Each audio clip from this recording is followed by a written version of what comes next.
Hello, my name's Isaiah, and in this video I have something special to talk about.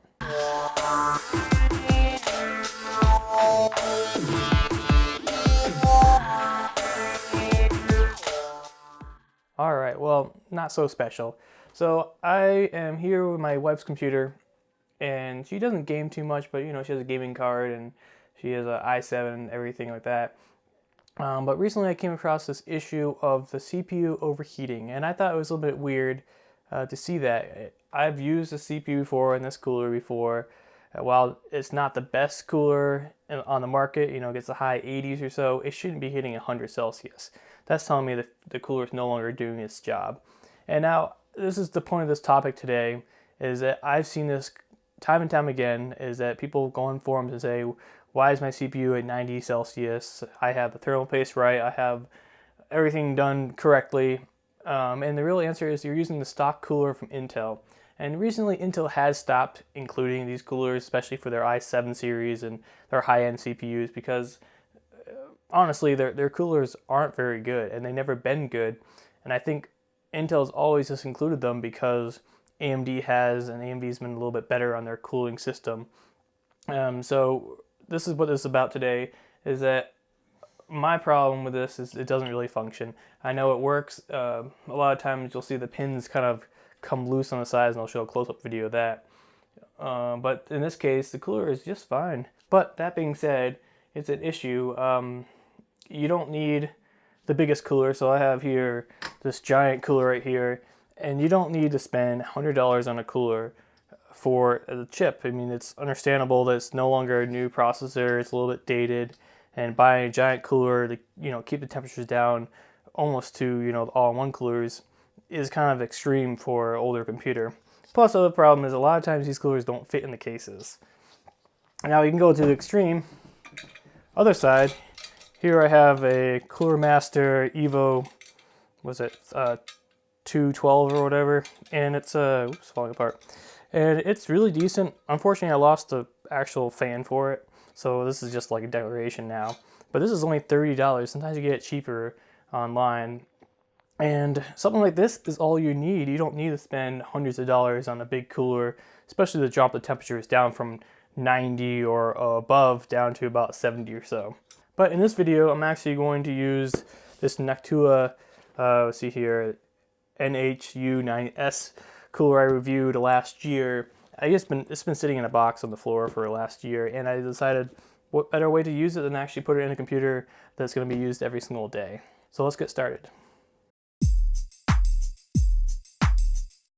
Alright, so I'm just giving you an update. I'm doing the whole thing on the floor here because I don't really care about going to my studio and doing everything correctly. But I have the board out here. As you see, this is the Intel base cooler. It's kind of small and pathetic, honestly. And the problem is, you'll see, is a lot of people have this problem where the pins, the little plastic pins on the back, pop out.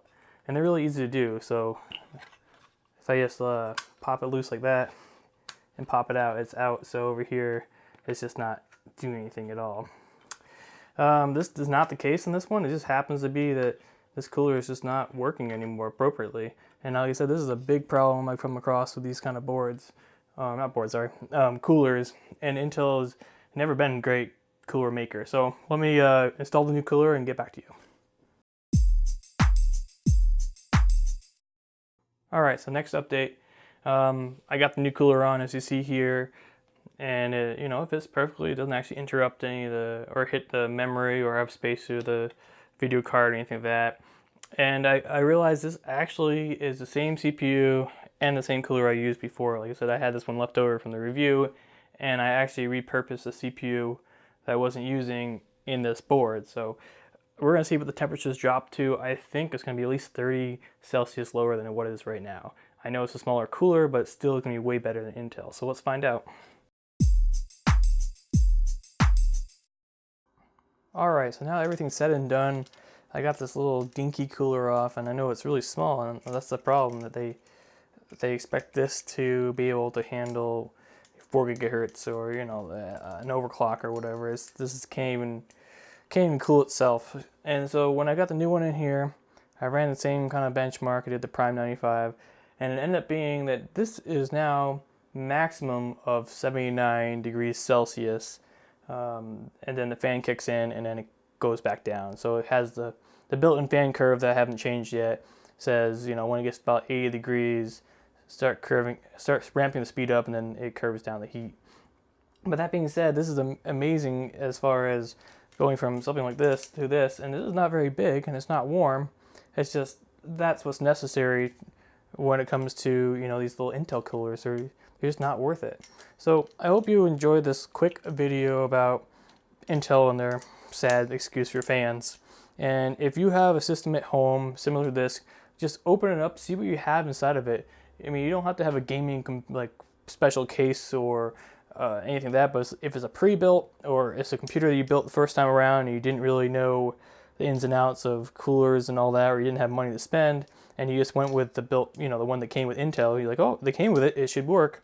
Double check what you have and definitely see what your temperatures are when you're running benchmarks. And then if it's too high, and I think anything above 80 Celsius is kind of on the higher end for Intel chips, you might want to invest in $30 or $40 for a new cooler to keep the longevity of your chip just a few more years. It's not like it's a dated chip. It runs great even though it's a few years old. But that's basically it. So thank you again once again for watching this video. If you liked it, give it a thumbs up. Definitely leave a comment below if you have the similar situation as I did here, or if you just have some insight on maybe something else that Intel's doing that as far as coolers go.